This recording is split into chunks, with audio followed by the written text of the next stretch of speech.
আমাদের কোনো পর্দা নাই। ২ নম্বর হচ্ছে কম্পিটিশন থাকবেই, সেটা পজিটিভ কম্পিটিশন থাকা ভালো। ৩ নম্বর হচ্ছে আমার জনরা আর কনভেনশনাল হিরোইজমের ফর্মেটিভ অনেক কাজের জনরা সেম না। তো এখানে কোনো কম্পারিজন আবার কিন্তু চলে না। হ্যাঁ, তো ব্যাপারটা কি হচ্ছে, গল্প নির্ভর কাজ আমি করি। এখনো যদি কারোর ইচ্ছা হয়, এখানে অনেকের কম্পারিজন করার ইচ্ছা আছে, করতে পারে, কোনো সমস্যা নাই। নাও করতে পারে, সমস্যা নাই। আমারটা দেখে তারটাও দেখতে পারে, তারটা দেখে আমারটা দেখতে পারে, আমারটা দেখে সবগুলো দেখতে পারে, সবগুলো দেখে আমারটা দেখতে পারে। এতে কোনো প্রবলেম নাই, এটা তাদের চয়েস। আমাদের চয়েসে আমরা একটা দ্বন্দ্বের ছবি বানাইছি। এখন ইটস আপ টু দেম যে তারা কি দেখবে কি দেখবে না, বুঝতে পারছি। আর লাস্টলি যেটা বলতে চাই সেটা হচ্ছে যে প্রশ্নটা পূজাকে করছেন, আমিও অ্যান্সার দিয়ে দিই যে পূজার সাথে আমার কাজের এক্সপিরিয়েন্স খুবই ভালো। হ্যাঁ, খুব নাইস। যে মানুষটা আমার কাছে মনে হয়, সে মানুষটার মৃত্যু সেখানে যার চেষ্টা থেমে যায়। যে মানুষটার মৃত্যু সেখানে, যে আসলে নিউনেস নিয়ে আসে না।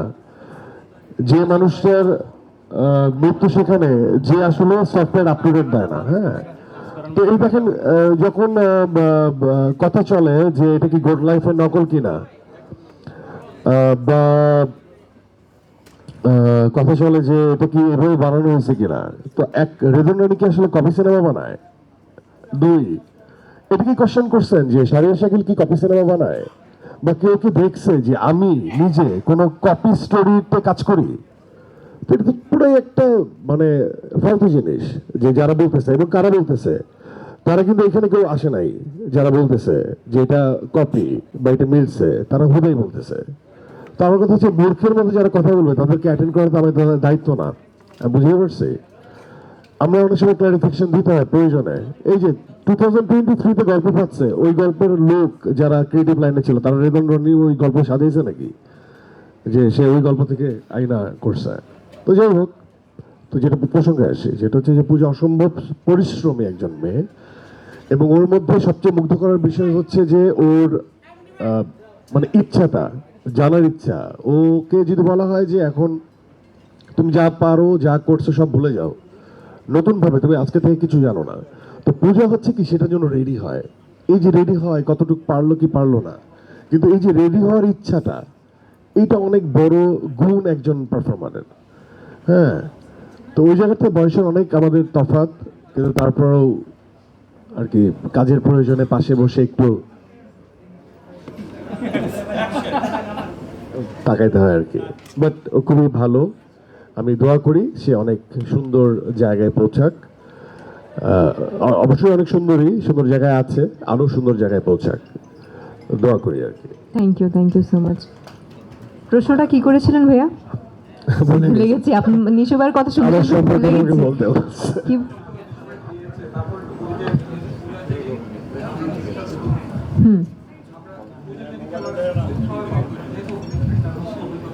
প্রথমত বলতে চাই, নিশু ভাইয়ের সাথে আমার একদিন দেখা হয়েছিল মেরিল প্রথম আলোর একটা অনুষ্ঠানে।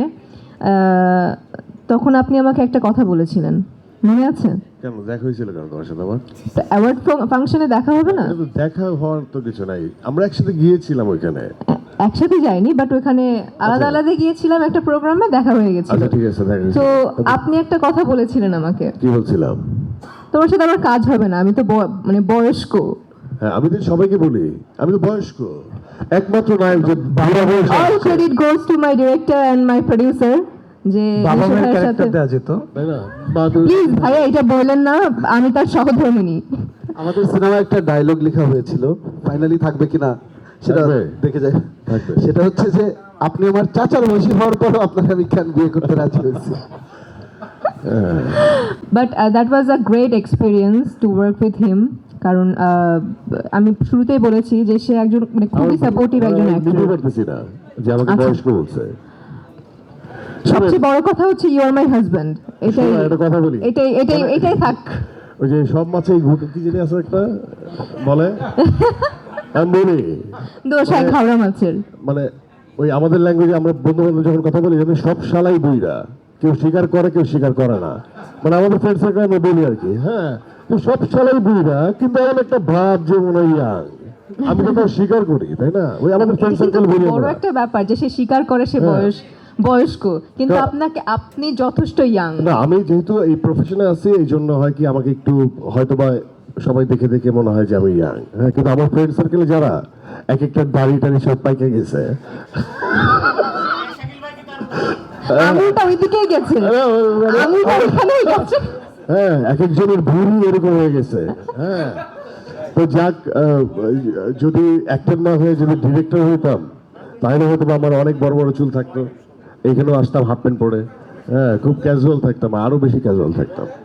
যাই হোক, 70 বছরেও যে দাড়ি পাকে না, এটার এক্সাম্পল হচ্ছে নিশা। শুধু কিন্তু আমার না, অনেকেরই পাকে না। হ্যাঁ হ্যাঁ, ওটা দাড়ি রাখার যে স্টাইল না, সেটা, এটা নিশা বুঝে নাই যে দাড়ি এটা পাকে নাই, আমি সাদা রং করছি। না না, আমি বললাম যে দাড়ি পাকা দাড়ি, যেমন আমি কোনো মেকআপ নিয়ে আসি না, হ্যাঁ, এটাও একটা প্রবলেম, আমি কেন মেকআপ নেই না। হ্যাঁ, এই কোনো শোতে আসলে আমি কোনো মেকআপ নিয়ে আসি না। ছোট ছোট ছোট ছোট যে লিমিটেশন চেহারার, এটা আমার দেখাতে ভালো লাগে, চোখের নিচে কালি, এটা দেখাতে ভালো লাগে, কিন্তু অনেকে বোঝে না কিন্তু। তো এটা নিতেও নাকি হয়, তো সারা জীবন ভাবতাম যে মেয়েরাই মেকআপ নেবে, ছেলেরা কেন নেয়।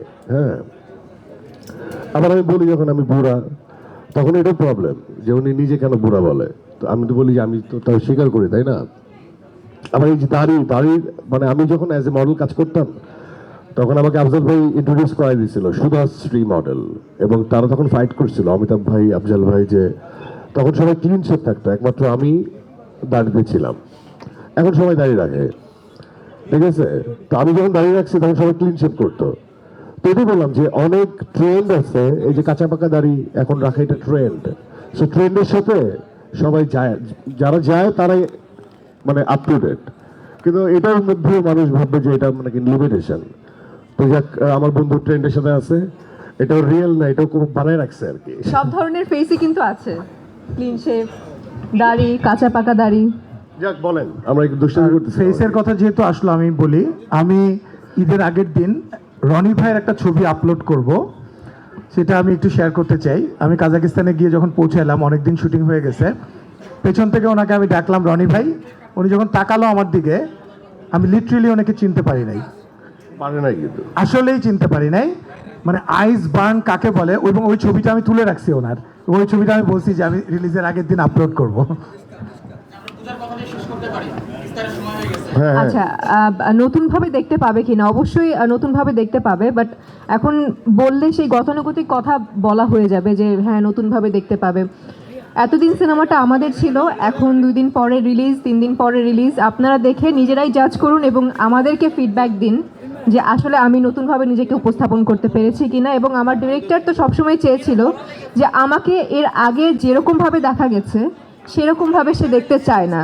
সো যেহেতু তার 10 বছর পর একটি বড়সড় কামব্যাক হচ্ছে, সে তো নিজে অবশ্যই চাইবে না যে তার সিনেমার পাত্রপাত্রীকে সে আগের মতন লাগুক, নতুনভাবে সে প্রেজেন্ট করতে। সো আপনারা দেখুন, নিজেরাই জাজ করুন। Thank you. Thank you Okay, thank you so much. Thank you.